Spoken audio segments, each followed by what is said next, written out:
You've been walking around thinking no one really sees you. That's not working anymore. Because someone just got completely wrecked by something you did. And you don't even know what it is. Let me tell you what's happening. You've trained yourself to be invisible. Not because you're shy, because being seen has always hurt. Every time you showed up fully, someone pulled back. Someone got weird.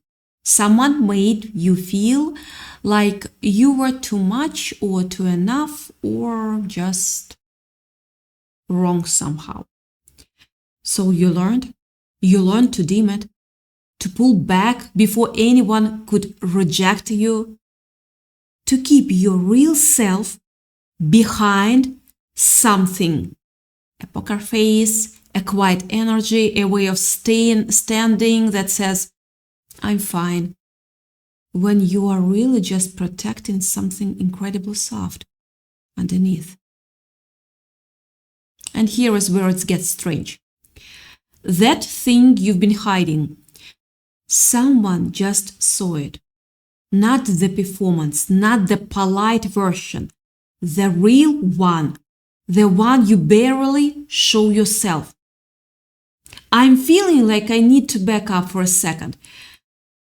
Because this is the part that doesn't make sense on the surface. You didn't do anything. Let me start with that. That's what's freaking them out. You didn't chase, you didn't text too much, you didn't try to impress them or fix them or prove anything. You just existed. And somehow that existence hit them harder than any grand gesture ever could. So let me tell you the first bizarre thing you did without realizing it. You became their mirror. Mirror. Not in a cheesy, we have so much in common way. No. I'm talking about something much deeper, something that happens beneath words, beneath conscious thought, beneath all the social masks people wear. Think about how you move through a room, the way you hold your shoulders, the micro pause before you answer a question when you are really thinking, the way your eyes, your beautiful eyes, drift when something hits too close.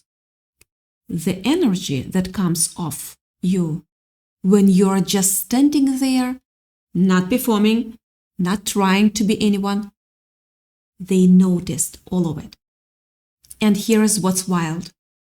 They saw themselves in you, not your job or your style or your opinions, your wounds, your hesitations, the way you've learned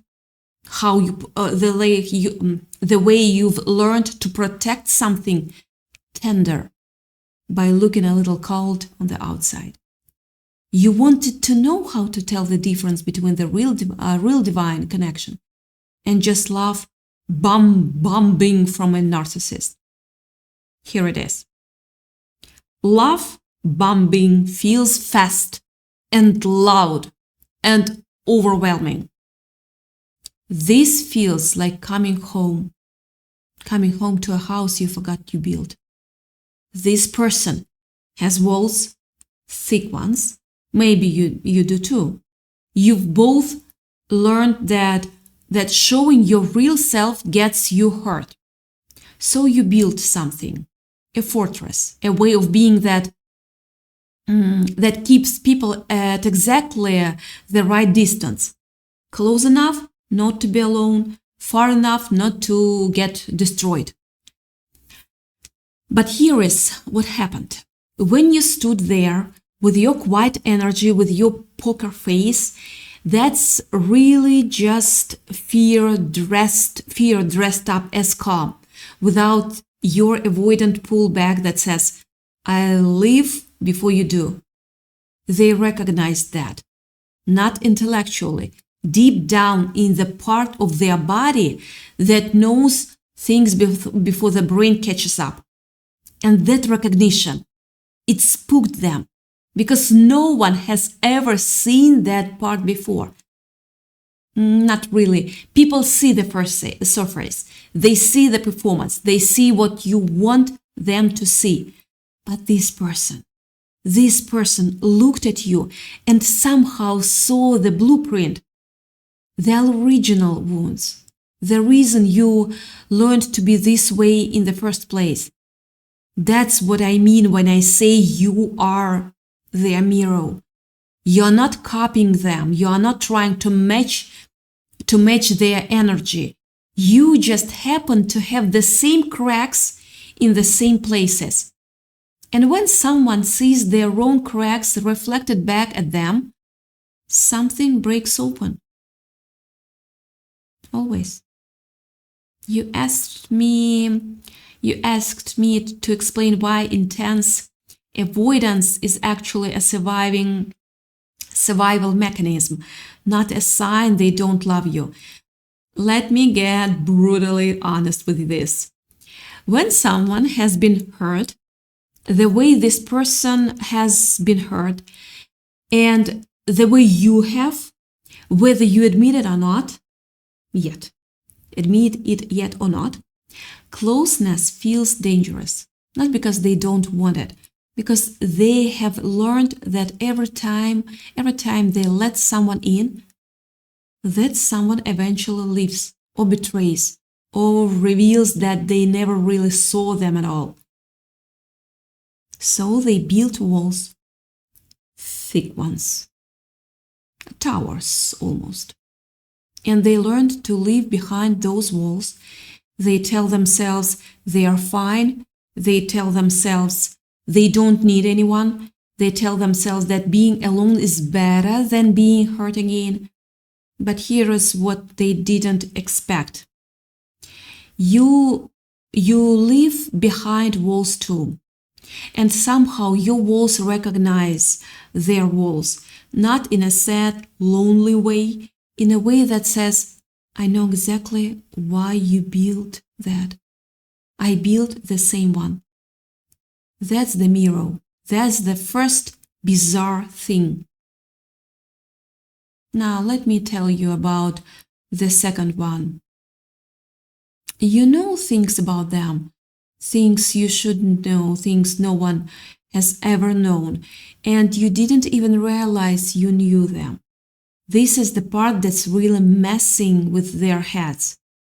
You said the energetic magnetic pull is so strong, you mirror each other even when you are apart, and you wanted to know how to stop that from draining your soul.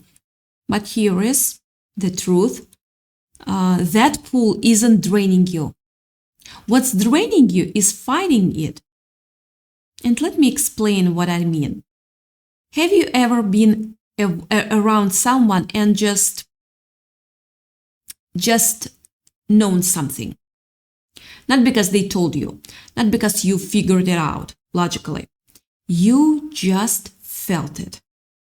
Like a temperature change in the room, like something in your chest tightened because you picked up on something they were not saying. That's what's happening here. This person has been hiding their whole life, not because they are dishonest, because they have learned that their real self is too much for most people, too sensitive, too intense, too aware of things other people don't seem to notice.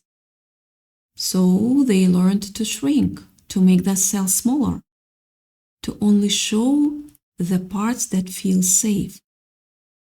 And then you, my beautiful soul, then you showed up. And somehow without them saying a word, you knew You knew they felt different their whole life. You knew they have been carrying something heavy that no one else could see. You knew that underneath that calm exterior, there is a storm they have been trying to calm for years. Maybe you said something, a casual comment, and an observation that seemed obvious to you but hit them like a truck. Maybe you just looked at them in a certain way at a certain moment. Maybe you didn't say anything at all. They just felt that you knew right here. That's the second bizarre thing. Not that you're psychic, not that you're magical, not that you are paying attention in a way almost no one does. You are present. You are present in a way that feels to someone who's never experienced it almost supernatural. Supernatural. Let me sit with that for a second, because I think I need to be more specific. Yeah, think about the last time someone really saw you. Not the polite version, not the how are you version where they don't actually want the answer. I mean, someone looked at you and you felt like they were looking through everything. The armor, the jokes, the deflection, and still didn't look away. That feeling. That's what you are giving them. And they have never had it before. So they are doing what people do when they feel something they don't understand. They are trying to figure it out. They are replaying every interaction. They are trying to find the moment you did something, anything that explains why they feel this way. But there isn't one moment. There is 1,000 small ones. The way you pause before answering, the way your eyes soften when they talk about something real, the way you don't rush to fill silence, the way you don't try to fix them or save them or change them. You just stay. Just stay. And staying is the most terrifying thing in the world to someone who's only ever been left. You wanted a message that isn't preachy, just profoundly clear. So here is the hard truth. You didn't do anything bizarre. You just stopped performing. And to someone who has only ever known performances, your realness feels like an earthquake. Let me tell you what's happening inside them right now. Their brain is looking for the catch, because there is always a catch, right? When someone seems this genuine, when they seem to see you this clearly, when they don't seem to want anything from you, there has to be a hidden agenda. There has to be a moment when the meth drops and you reveal that you're like everyone else. But that moment isn't coming. And that's what's breaking their brain open. They are used to love. They are used to love that feels like transaction. I give you this, you give me that. I perform this way, you approve. I hide this part, you stay. That's what they learned. That's what we all learned in one way or another. But you are not doing that. You are just there, being yourself, not trying to earn anything, not trying to prove anything, not chasing or pulling or pushing. And they don't have a category for that. So they are doing something they have never done before. They are questioning everything they thought they knew about connection, about safety, about what love is supposed to feel like, and everything else. Questioning. Start questioning. Remember when I said something strange was happening? This is it. Yeah, you didn't try to break their walls down. You just stood on the other side of them, being real, and the walls started cracking on their own. Because walls can't hold up against something that isn't trying to break them. That's the paradox no one talks about. The harder you try to get in, the more someone protects their soft parts. But when you just exist, when you just show up as yourself with no agenda, the question shifts from what do you want from me to why do I feel safe with you when I don't feel safe with anyone? That question is what's spooking them. Now, let me go deeper, because there is another layer here that matters. You're not just mirroring their wounds. You are mirroring something else too. Something they forgot they had. Underneath all that protection, underneath all those walls, underneath the poker face and the avoidance and the fear, there is something alive in them, something that hasn't been allowed out in a long time, something that got buried under years of playing small, of fitting in, of being what everyone else needed them to be. And when they look at you, they see that part of themselves reflected back. Not the broken part, the real part that hasn't given up, the part that still believes in something deeper than the surface level chaos of modern connection. That's why they can't stop thinking about you. Not because you're perfect or whatever story their brain is telling them, because you remind them of who they actually are. And that's terrifying. Yeah, that's terrifying. Because if you remind them of who they actually are, then they have no face to the fact that they have been hiding from themselves. Sit with that. That they have been settling for less, that they have been leaving behind walls that were supposed to protect them, but really just kept them lonely. That's what I mean when I say you created an ego death. Not because you tried to, because you couldn't help it. Your existence is doing the work.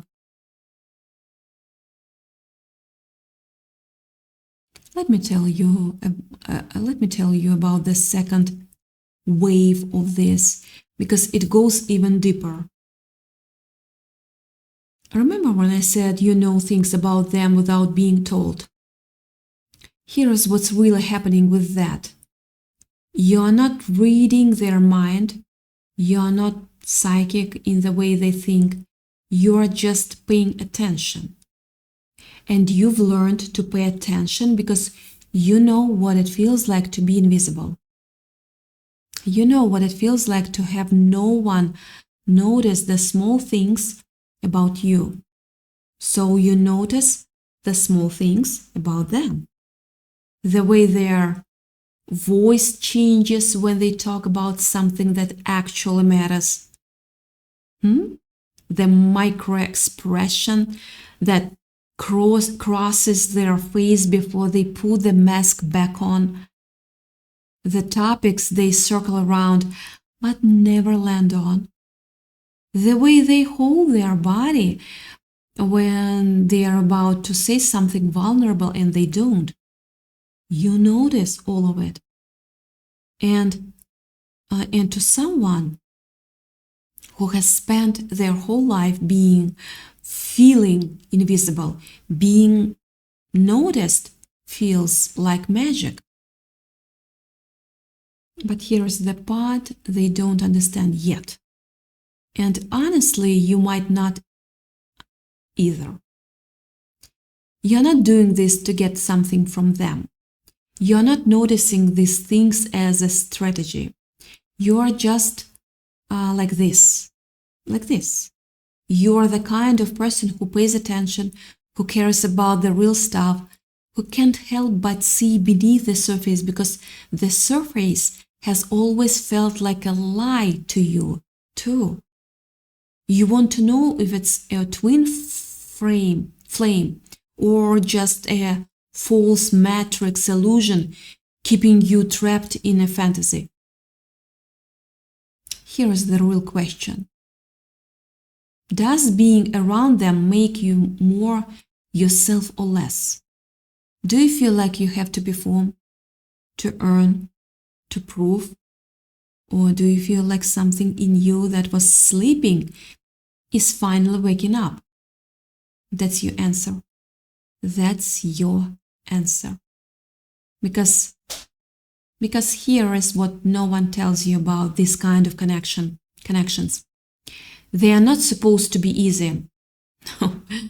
They are supposed to crack you open. They are supposed to show you the places you've been hiding from yourself. They are supposed to make you uncomfortable enough to finally stop settling for a version or versions of love that feels safe but empty. That's what's happening to them right now. And that's why they are spooked. They thought they knew what connection felt like. They thought they understood love, attraction, intimacy. And then you showed up and everything they thought they knew stopped working. Yeah. Let me close both of these loops now, because I think you need to hear the full picture. The first bizarre thing, you mirroring them, isn't about similarity. It's about recognition. Your soul recognized theirs. Not because you're the same, because you speak the same language. The language of people who have felt different their whole lives, who felt too much, seen too much, being too much for a world that wants everyone to fit neatly into boxes. The second bizarre thing, you know things about them, isn't magic. It's just that you have been paying attention in a way almost no one does. And that attention to someone starving for it feels like a miracle. But here's what changes everything. You didn't do any of this on purpose. That's what's really breaking them. If you were trying, they could dismiss it. If you had an agenda, they could protect themselves. But you are just you, being you, without strategy, without performance, without trying to be anything other than exactly what you are. And that's the most disarming thing in the world. So here is where you are now. You have a choice, but it's not the choice you think. You could try to control this. You could try to figure out the right moves, the right things to say, the right way to be, so you don't scare them off. You could go back to performing, to protecting, to playing small. That path leads to the same place it always has. Safety. Yeah, safety. But the kind of safety that feels like slowly dying. Or you could just stay real, stay present, stay exactly who you've been, because who you've been is already working. Not because it's getting you to the outcome you want, because it's true. And truth is the only thing that reaches someone behind walls. This isn't about them anymore. It never was. The reason this connection hits so hard isn't because they are special. It's because you are finally letting yourself be seen. And that terrified you, so you focused on their reaction instead of your own. But here's what I need you to hear. You didn't do anything bizarre. You didn't accidentally cast a spell or trigger some cosmic mechanism. You just stopped pretending. And the world, this person, this connection, this moment, is responding to your realness the way realness always does. It's breaking things open. That's what you wanted, isn't it? That's what you wanted.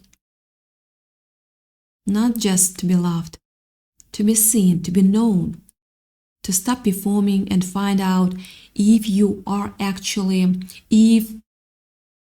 who you are actually. Who you actually are is enough. It is. It always has been. The only person who couldn't see that was you. And now you are starting to. Trust yourself, believe in yourself. Like I do. Be safe.